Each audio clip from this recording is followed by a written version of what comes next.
Hey everyone, and welcome back to the channel. We've got some breaking news coming out of the Valencia Grand Prix, the final round of the 2025 MotoGP season. The action-packed Friday we were all looking forward to has hit a bit of a snag. The highly anticipated MotoGP Free Practice 1 session has been delayed, and we're here to break down exactly what happened and what the new schedule looks like. So, what's going on at the Circuit Ricardo Tormo?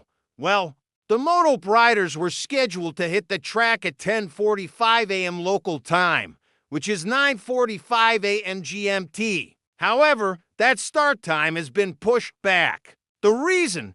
An incident and subsequent track condition issues during the opening Moto to Free Practice 1 session. Let's rewind a little.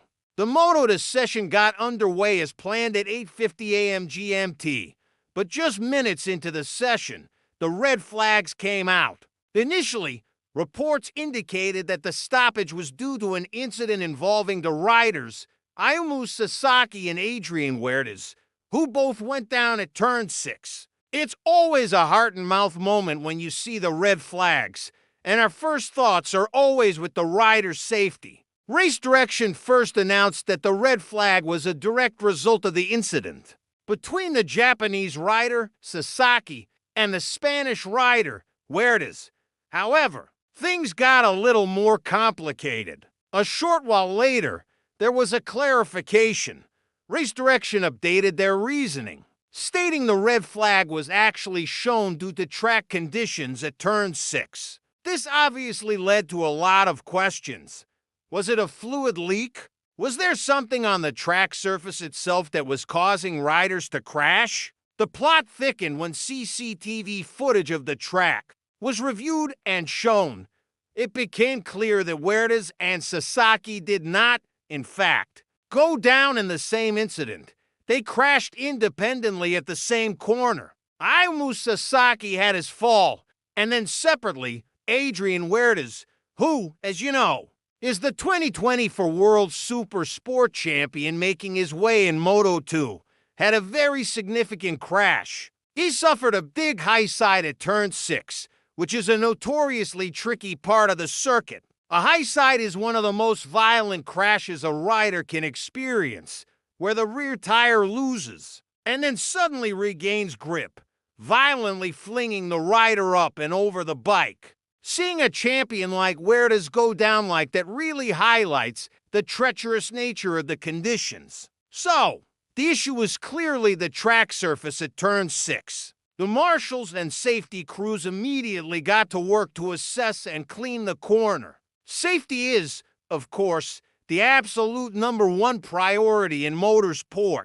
You can't have riders going out on a track that isn't safe, especially at the speeds these machines are capable of. The delay was necessary to ensure that whatever caused those crashes was fully resolved before any more bikes went out.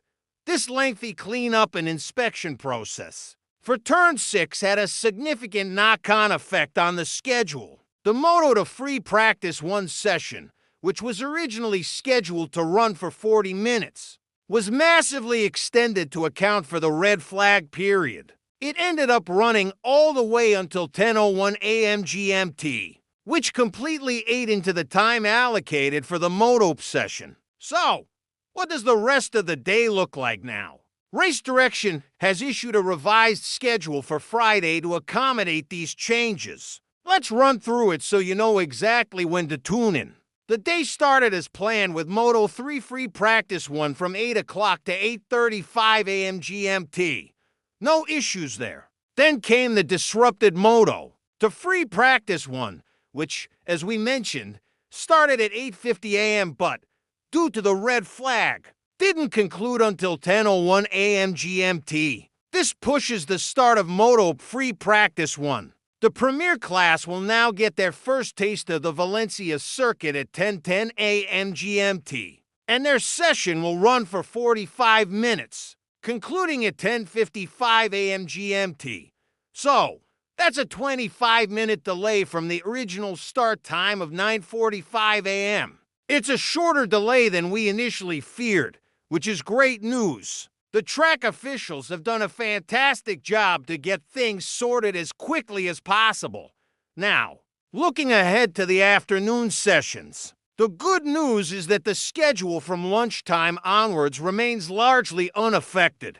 The timings for the crucial afternoon practice sessions, which determine direct entry into Q2, are staying the same. So, for your calendars, Moto3 practice will run as originally scheduled from 12:15 to 12:50 p.m. GMT.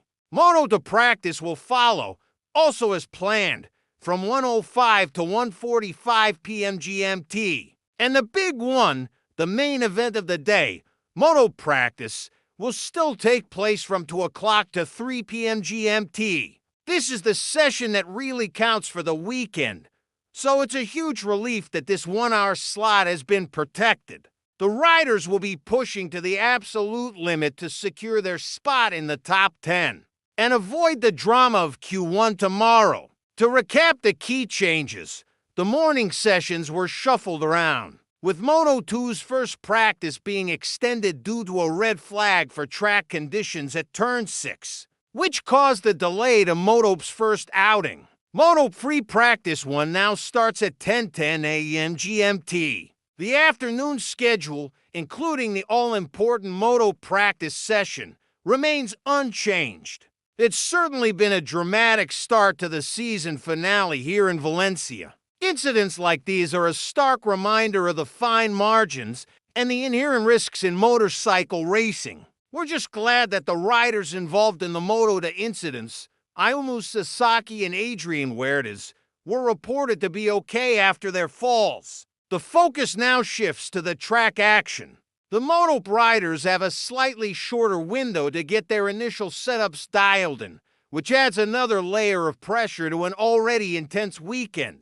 The championship might be decided, but there's still so much to play for. Riders are fighting for end-of-season positions, teams are testing new parts for next year, and everyone wants to end the 2025 season on a high. This delay just adds to the tension and excitement.